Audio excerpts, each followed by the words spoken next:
ganama gaarii isiniin jechaa oduun simbirtuun haarayni ganama kana ministeerri dantaa alaa Iiraan labsa haaraya baase. Nuti guyyaa kaleessaa galgalarraa jalqabne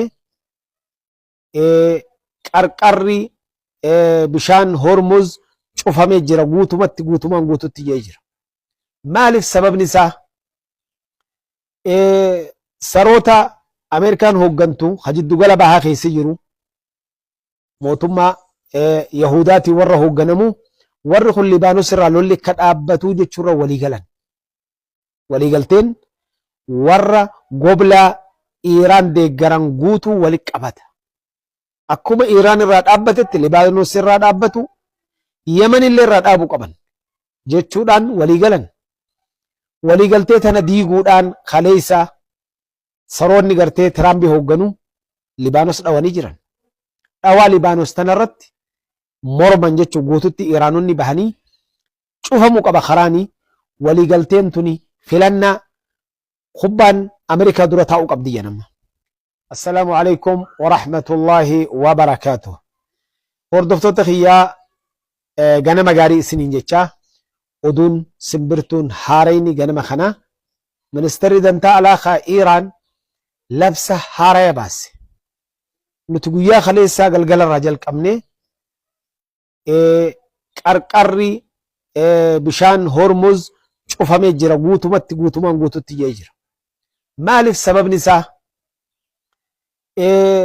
Saroota Ameerikaan hooggantu hajiddu gala bahaa keessa jiru mootummaa Yahudaatiin warra hoogganamu warri kun Libaanos irraa lolli akka dhaabbatu jechuurra walii galan.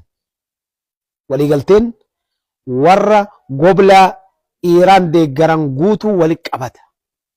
Akkuma Iiraan irraa dhaabbatetti Libaanos irraa dhaabbatu Yemen illee irraa dhaabuu qaban jechuudhaan walii galan. Waliigaltee tana diiguudhaan kaleessa saroonni gartee Tiraamp hoogganu Libaanos dhawanii jiran. Dhawaa Libaanos tanarratti morman jechuun guututti Iiraanonni bahanii cufamuu qaba karaanii waliigalteen tuni filannaa kubbaan Ameerikaa dura taa'uu qabdi jedhama. Yoo Yahudaa jaalatee waliigaltee keessaa bahuu takka yookaan waliigaltee tana keessa lolli Libaanosis keessa seenee dhaabbatu akkuma Iiraan irraa dhaabbatetti. Lama kana alatti khayaaraan laa thalitha lahumaa jedhan. Filannaa lama tasadaffaan qabne tana jechuudha. Kanarra walii galanii har'aan tana yoo dhaabuu baatan dachiin cufamuu qabdi. Nuti waliigaltee irraayis ni baana. Filannoon ta'e isaaniitii jedhanii jiran jechuudha. Kun egaa hedduu nama rifachiisa. Eeganamuu gammadee yaa Rabbi laka alhamdu eegalolli kun nurraa dhaabbate hoggaa jenne warri lola kana akka dhaabbatu hin barbaanne ni jiran. Eenyu mana diigaan galgala dhufaa jette Oromoon. Haaree dhufee waan jaarame guutuu diiguuf as bahe diigaan. Kanaaf egaa diigaan kuni yoo saricha abbaan guddisee danda'e dhaabuu danda'a. Bakka tana biran kutii yoo jenne dhaabbatti. Yoo dhaabuu dadhaban lolli itti fufa. Iiraan waa takka hin taatu wanni isin taatu hin jirtu. Iiraan karaa duraa caccabsuu warshaa adda addaa duraa gubuu lolli Iiraaniif haarayaa miti. Dr. Abdallah Nufeesi hafidhahullah nama caalima guddaa biyya Kuweeti xiinxalaa siyaasaa jabaa cimaa ajaa'ibaati. Maal jechuu ture? Biyyi Iiraan tuni lolli kun isiidhaaf haarayaa mitii jaa uummanni kun hin beekan malee. Guyyaa Iraaqii wajjin wal lolan bara 1980 irratti lolli jalqabamee ture. 1982tti na yaaman je. Inni gaafa san Imaaraat Yuunivarsiitii Al-Ayn barsiisaa ture. Afaan isaatiin himi amma. Yeroo na yaaman Taariq Aziiziin na yaame je itti aanaa pirezidaantii Iraaq Saddaam Hussein. Hogga na yaame je. Mee Saddaam Hussein kana amansiisi.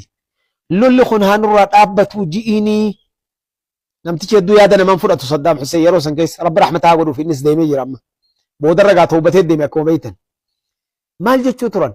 Biyyoonni Arabaa kun guutuun Saddaam Hussein wajji jiran gaafas rookeeta iskud janiin san fuudhee itti gadhiisee ni biraa tokko guutuu bakka takka caccabse magaalaa Taharaan tan.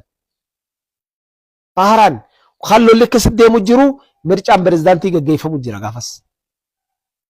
edoo guyyaa tokko mircaan hin dhaabbatin biyyi baatee mircaan geggeeffamee je bifa nagayaatiin ani guyyaa saniin Iiraan irraa ka'e je jeenummaa ummanni kun qabuu fi murannaa ummanni kun qabu isaan Amerikaan akka seetu Venezuelaa seetee biyyima sodaachiftee afaanumaan asfaraarraatti ooftu se'an isaan Iiraan waan kana keessa turte yesoo akaakoon Tiraampiitii fi akkoon saatuun dhalatin jarri kun waan kana keessa dabranii jiran zariin Ameerikaatu yesoo dhaabbatin dhaabbatan isaan mootummaa ammaatii miti kanaaf nukuleeraa fi waan isaan tattaafataniif kan hunda ni tolfatti Iiraan laakiin eenyuutu rakkata ani daa'iman falaa naamat a'yunul jubanaa anja jubanaan eenyu ollaa isaanii kan warra faranjiirraa jabeenya barbaadu rabbiin subhaanahu wa ta'ala yabtaguuna cindahumul izza fa inna al-izzata lillahi jamii'a jara kaafiraa khajala oryan kanarraa jabina barbaadan nu bira dhaabbadhu Ameerikaa Iiraan nu sodaachifti osoo isin hin jiraanne ka'baani qabatan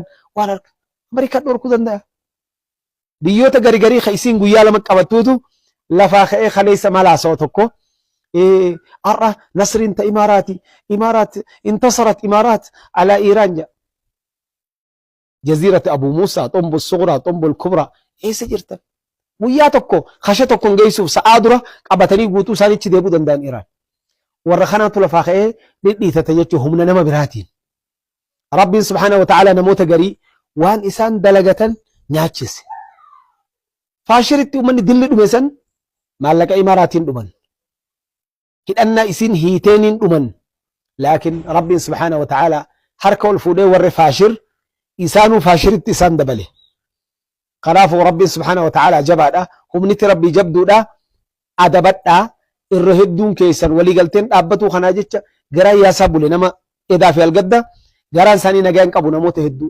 لكن لولي نت أبتا إيرانيس نهفتي حرسو الثورين مدى الحياة كركر بشان ورموزي سان توقن خنا قاكتا تنبين سلما فنفتني وفرر تنبين ملي خنا إيراني وجين دفع نجاة بربادة بيوني عربا وري نجاة فين ديما نجاة بربادة أرس بوروس قوتو إساني فنيان أرد إيران جلت هوغنا مفجراتا واتك كنتاتو إيران نفتي خنا كغارب بيخا واني جروغا قفو واني تيخنا إن شاء الله ويالا من أسدي مخيست لولي أكد أبتو خجيل لا قدك أبنا دانتا إساني تيشد أبن إيراني يتشامت إيران دانتران قبدو خنا فو خنا كغارب بيخا والسلام عليكم